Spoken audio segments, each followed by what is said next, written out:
Okay, I don't know if it's just me, but Princess is fast becoming my favorite housewife because what level of madness is this? I mean, she's crazy in a very, very fun and entertaining way. And the way she was giving it to Jaruma on this particular episode, oh my God, I was loving it. I was loving it. Jaruma definitely needed someone to match her energy, although there seems to be, some sort of miscommunication between both of them. But I think it kind of added to the richness of this episode. This episode was just very dramatic. It was very dramatic. And it pained me that Jaruma left because I wanted to see more. And I am really hoping that this is not the last of Jaruma that we see on the show. I'm really hoping that from time to time that she pops up, right? Just to come and shake things a bit, because all these ladies, they be acting too bougie and classy. And then Jaruma, walks in with her accent and then she comes and then she shakes everything. Now, guys, this episode of the Real Housewives of Abuja, it was simply hilarious. I was having a good laugh, like genuine laugh. Yes, I was having fun. And I cannot wait to review this episode to all of you. So as usual, I will urge you all to please go ahead and share with me your highlights in the comment section below, especially the drama that played out between Jaruma and Princess. And there was this little drama that Tutupie tried to create, and I'm like, okay, it's not giving at this point. It's not giving. But I would love to know your thoughts about that as well, all right? And many other things. So we're going to get into this video now. And yes, you are all specially welcome back to my YouTube channel. My name is Glory Elijah. This is Frankly Speaking with Glory, and I am the girl with the tea. If you're new here, please do not hesitate to do exactly what you see on your screen, all right? Now, quickly, let's get into the video. So this particular episode was about two major things, all right? So first, about Tutupie's staycation right there in Abuja, in one of Abuja's most luxurious hotels. And the second was the introduction of Jaruma, aphrodisiac seller, Kanyamata seller, and all of a sudden they also called her sex therapist. And I was wondering, like, how? Anyways, so it was Tutupie's event. And remember, Tutupie had been making mouth a lot about, these ladies, they don't know how to organize events like her, blah, blah, blah. So not just the housewives, but I believe also us, the viewers, we have been waiting with bated breath, for Tutupie's own event, because we want to see if she's going to outdo the ladies that have actually organized their own event so far. And I must confess, the entire concept of it all, it kind of made a lot of sense. I liked it. The space that they used for their lingerie party, very beautifully decorated. I loved what I saw. Although it was giving children vibes, where mothers come together and then they organize this little tea party for their daughters, for their baby girls. They put up these tent houses. I was seeing that and I was wondering, like, okay, I don't understand. This is now giving Agbaya mood. Like, it's not giving mature, classy women. It's giving little baby girl vibes. And it wasn't really making sense to me. Because I was wondering, like, okay, what was the use of the tents and the tent beds? Like, what was that? That was just too much, And it kind of made me feel like, okay, Tutupie, in as much as she's trying to be the woke one amongst the housewives, I feel like she still kind of has a little girl child inside of her screaming for attention, hence all those unnecessary props that she put right there. For me, it was not just giving at all, but the idea of the, lingerie theme, it was actually really sexy and mature, and I loved it. But before we jump the broom to all the way to the lingerie, part, let's take it slowly from the top, all right? So the ladies, apparently they had conversations before about how the event would go, and one of the rules was the last to arrive at the hotel will have to share a room with the next person that they arrive late with. And so Princess was the first to arrive at the hotel. According to her, she wanted the host's room. According to her, she wasn't going to share a room with anybody. I mean, there was no way in the world that she was going to share a room with anybody.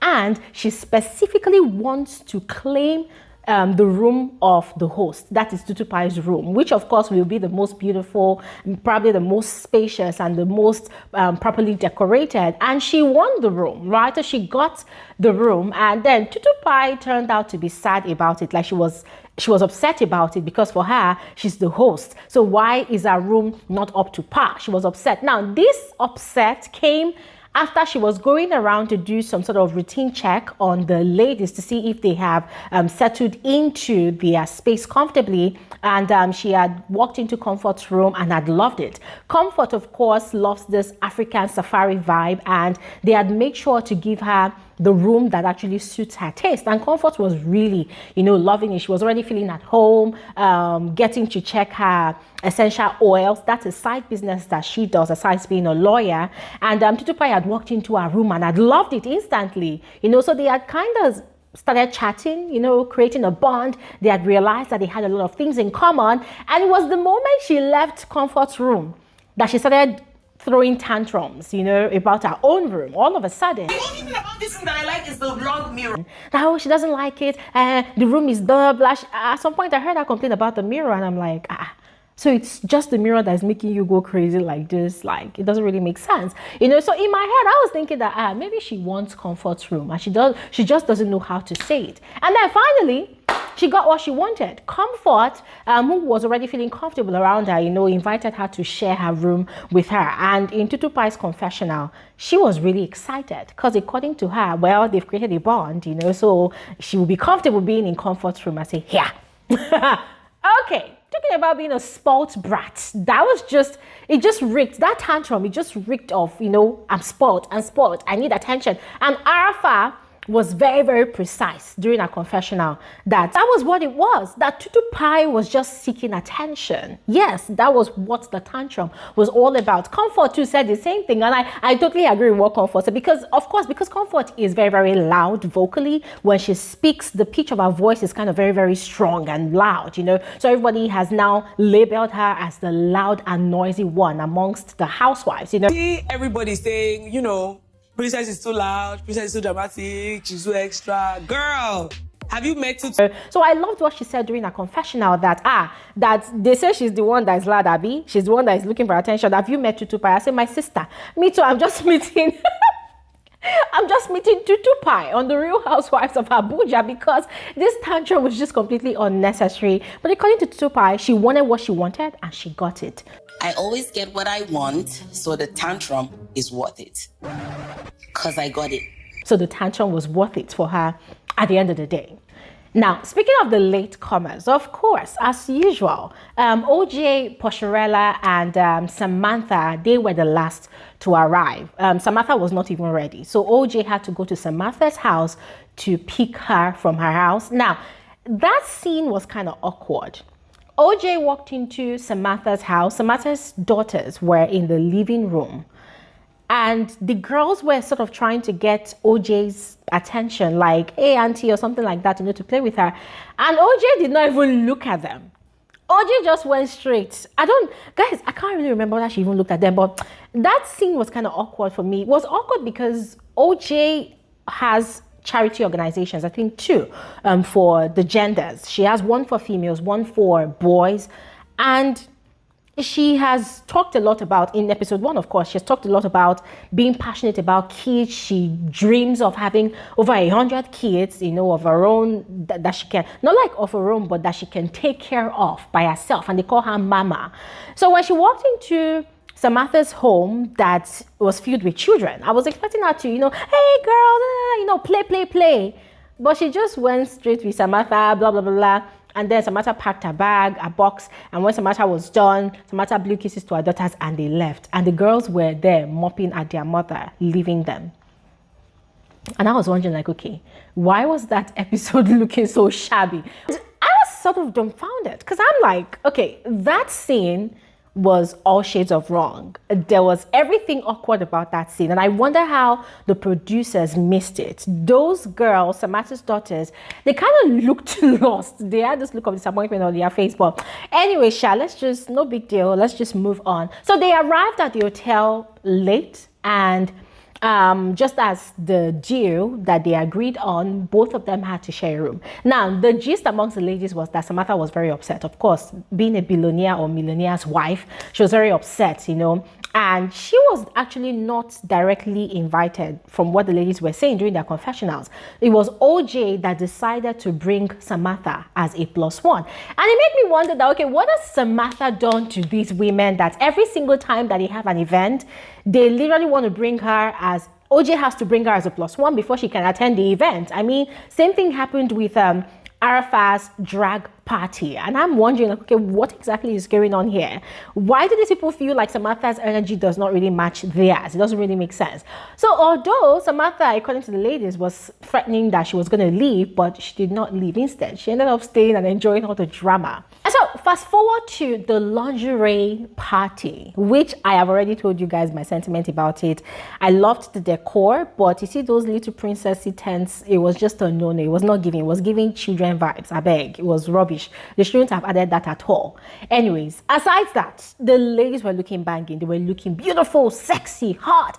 I specifically loved what Tutupie was wearing. I mean, she's dark chocolate like me, so I was just literally admiring how, sexy she was looking, in a beautiful lace, what's it called now? Is it bloomers or leggings? I don't know, whatever, but I loved what she was wearing. Talking about what people were wearing, Comfort kind of tried to get out of her comfort zone, pun intended. She tried to get out of her comfort zone a bit. Yes, I mean, Comfort is that one person that would literally cover herself from head to toe. The only thing that looks wild about her is her hairstyle, which is always that statement piece. It's more like a fashion accessory on her. So when she walks into a room, even though she's wearing a boo-boo gown that covers herself and her from neck to feet, her hair will always stand out. But this time around, she tried to, do something different. And she kind of surprised the ladies. They were really impressed. Now, the one person that really disappointed the ladies was OJ Posharella. OJ Posharella literally wore an Arabian princessy nightgown.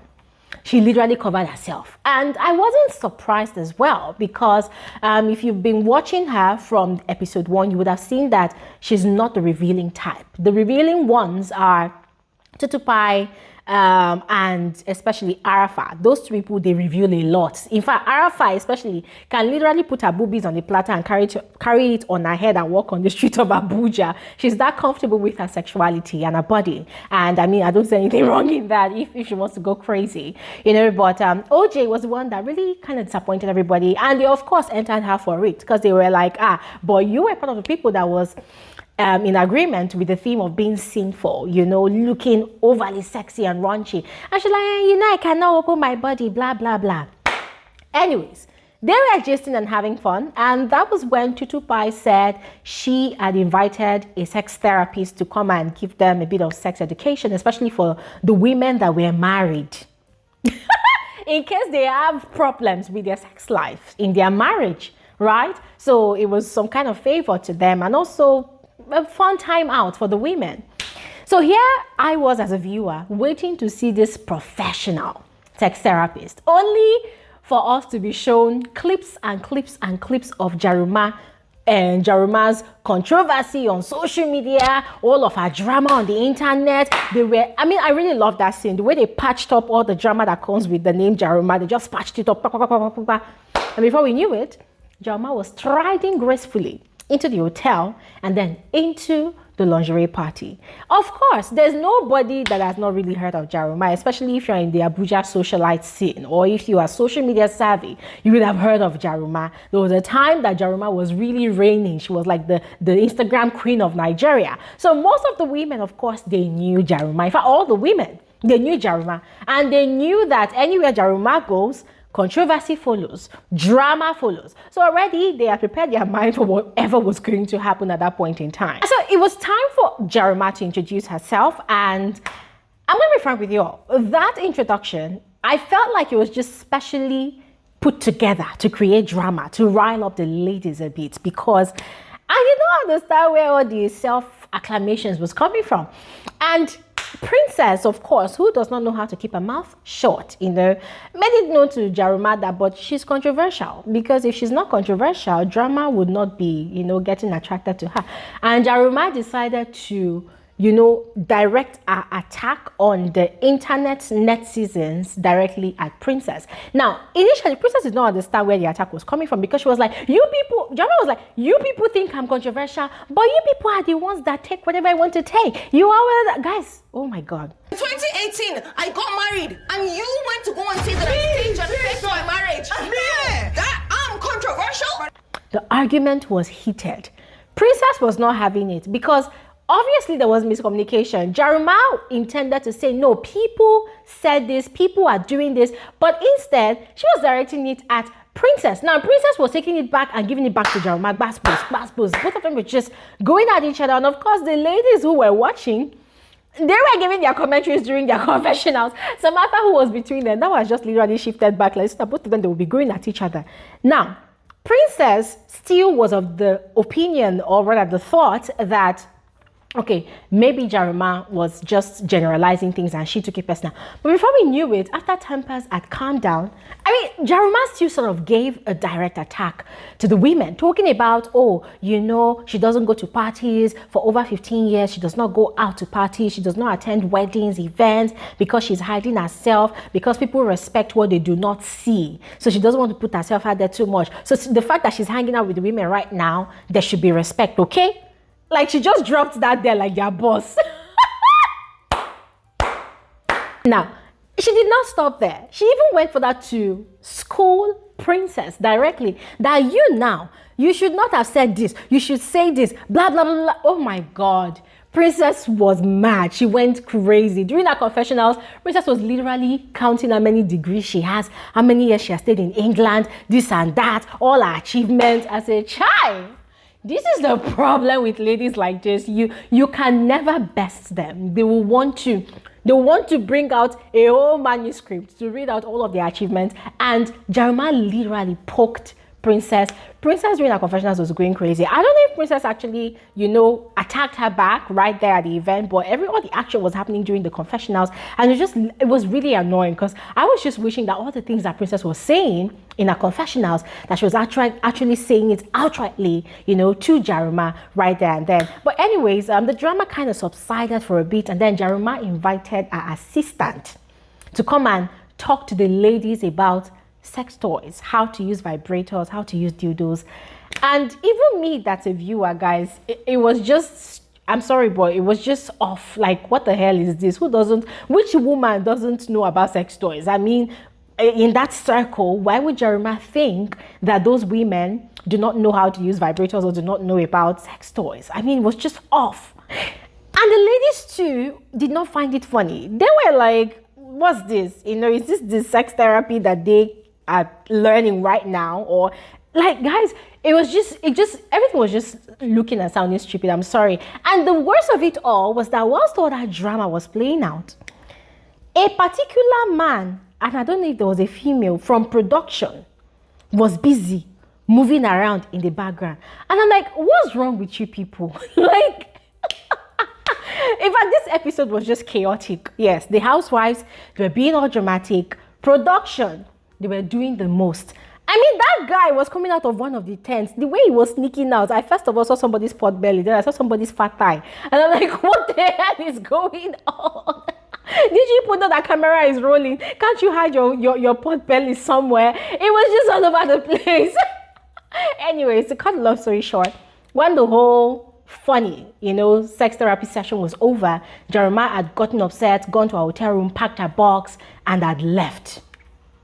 And the ladies just stayed there playing games and making fun of Jaruma and every other thing. And I was just like, okay, this episode was quite entertaining, but I want more. It shouldn't just end like this. Jaruma's appearance should not just end like this. I want to see more of Jaruma. And there's actually more drama coming up in episode 4. But in the meantime, I would love to know your thoughts about this particular episode. Did you enjoy it as much as I did? Because I really had a good laugh. Princess was knocking off my lungs with laughter. I was laughing so hard. But I would love to know your thoughts. So please go ahead and share the comment section below. And I'll see you guys on another episode. All right? Have an amazing day. Bye.